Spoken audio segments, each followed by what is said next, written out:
Donc une saison blanche, oui, mais marquée par plusieurs facteurs qui n'ont pas été à l'avantage des Madrilènes, tout simplement, voilà, avec les blessures, le Covid et l'arbitrage parfois. Donc voilà, on va parler de tout ça dans cette vidéo. Alors, oui, je fais pas un débrief sur le match du Villarreal, là c'est un débrief global sur toute la saison, donc on verra donc dans chaque compétition qu'est-ce qui n'a pas été, etc.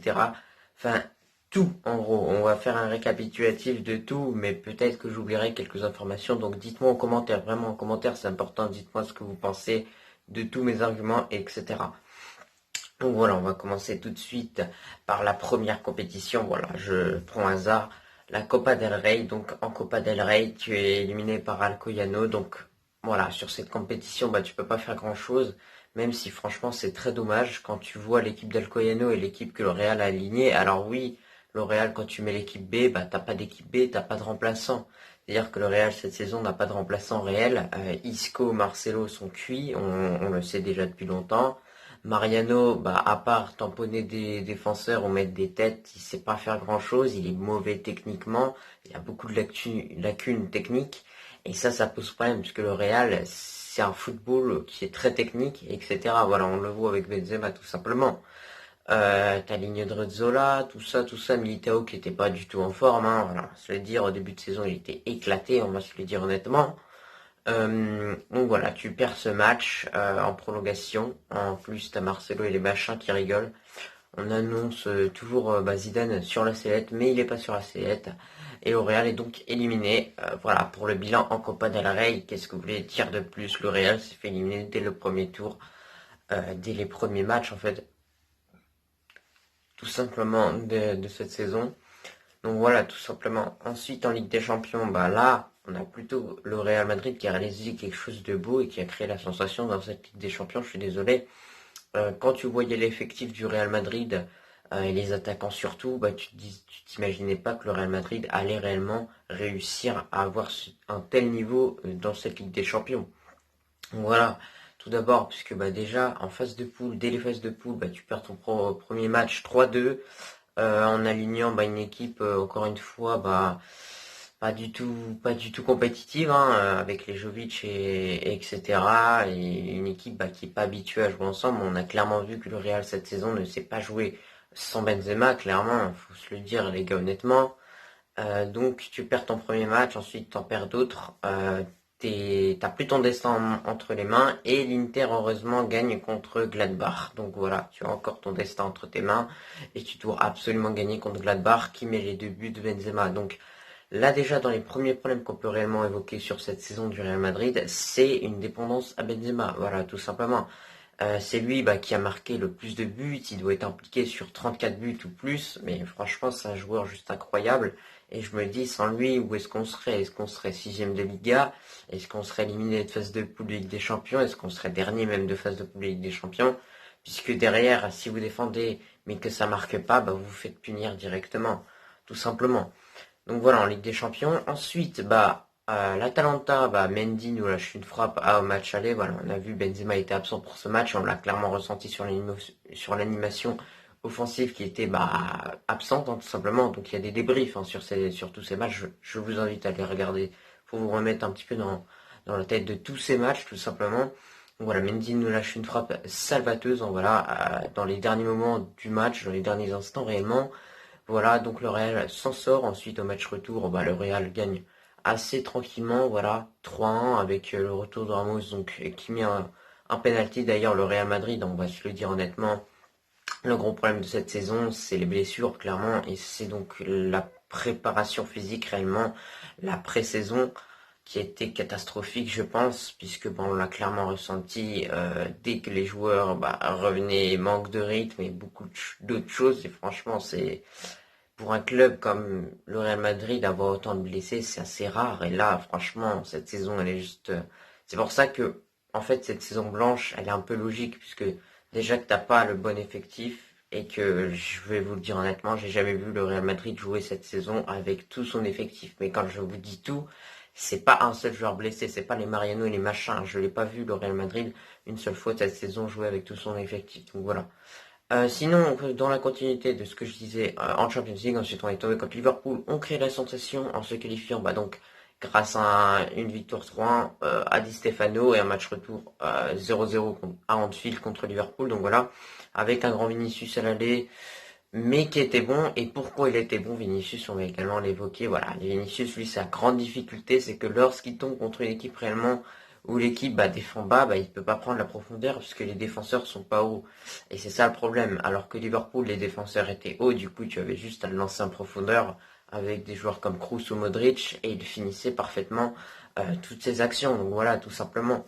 Et là, par exemple, contre Eibar ou je sais pas, même une autre équipe qui va défendre bas, tu vas pas le voir du match, ou alors tu vas le voir louper ses frappes, etc. Donc le même problème pour lui, c'est la finition. On a l'impression qu'il stagne et qu'il ne progresse pas. Et ça, c'est assez malheureux, même s'il a mis plus de buts que les autres saisons, cette saison, je crois bien. Voilà, c'est plutôt dommage. Ensuite, en demi-finale, on est tombé contre Chelsea. Donc là, match aller complètement loupé. Des hommes des Zian qui ont été impactés déjà par les blessures. Il y avait beaucoup de plaisir aussi pour ce match aller. Voilà, donc les blessures nous aident pas. Un retour de Carvajal qui est clairement en manque de rythme, etc. Il y a des débriefs sur ces matchs, donc je vous invite encore une fois à aller les voir, etc. Mais une égalisation de Benzema. Voilà, Chelsea avait marqué en premier, Benzema égalise ensuite. Une égalisation encore de Benzema, donc Benzema franchement a porté le Real Madrid à lui tout seul réellement. Donc franchement, sans lui, je ne saurais pas comment on aurait fait, tout simplement. Et puis franchement, c'est un joueur juste formidable. Et ce qu'il nous fait, c'est voilà, on peut en parler, on peut dire tant de choses sur Benzema, mais que du positif. Même si hier, quand il a loupé quelques occasions, j'ai ragé. Bref. Donc voilà, le Real Madrid fait 1-1 au match aller et au match retour, Zidane décide de titulariser Ramos et de casser du coup le lien entre Eder Militao et Nacho, oui, puisque Militao a fait une très bonne saison, deuxième partie de saison. Nacho, lui, dès que Ramos est blessé, il est venu, il s'est mis, il s'est présenté et il a répondu présent. Et franchement, les prestations qu'il a faites ont été juste sensationnelles et incroyables. Là, je vous le dis direct. Et pareil pour Militao depuis tout simplement qu'il y a plein de blessures, etc. On a été obligé de lui faire appel et il a répondu présent contre Liverpool, et etc. Donc voilà pour la Champions League. Après, le Real s'est incliné de 0. Donc je vous l'ai dit, donc à Stamford Bridge, ma défaite causée par déjà un manque de rythme pour Ramos. Moi directement, je l'aurais pas mis. Et puis voilà. Donc voilà, le Real Madrid ensuite, du coup, comme je viens de vous le dire, a été éliminé de cette Ligue des Champions.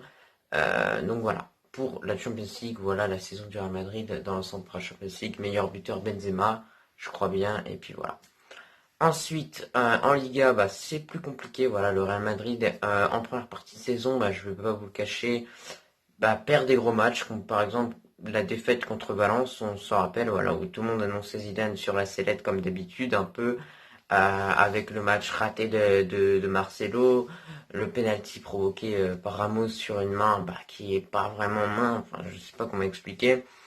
La VAR aide pas le Real Madrid et le Real Madrid perd. Mais le Real Madrid n'a pas que ça comme problème. Le Real Madrid a également des lacunes offensives. On vous dit, il y a une trop grosse dépendance réelle de Benzema. Et ça se ressent parce que quand Jovic joue, il ne marque pas ou crée peu d'occasions, en tout cas pour le Real Madrid. Et ça, c'est réellement dommage. Voilà, tout simplement. Et du coup, voilà, par exemple, pense à ce match, cette victoire 1-0 contre Valladolid, Di Stefano, c'est Vinicius qui met le but, mais que réellement pendant ce match, il n'y avait eu aucune occasion quasiment pour le Real Madrid, mais que des possessions stériles réellement, et etc. Voilà.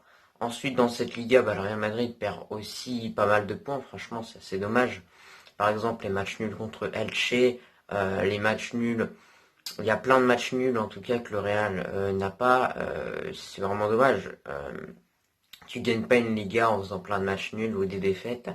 À domicile, la défaite contre Cadiz, plein d'autres éléments réels. Mais le Real Madrid, dans les gros matchs, a répondu présent avec par exemple la victoire contre Séville au match aller, la victoire, enfin le match nul 2-2 contre Séville. Bon, le Real Madrid pour ce match n'a pas du tout par l'arbitrage, excusez-moi. Ensuite, tout simplement pendant le Classico, voilà, victoire au match aller 3-1 avec un Ramos royal et impérial.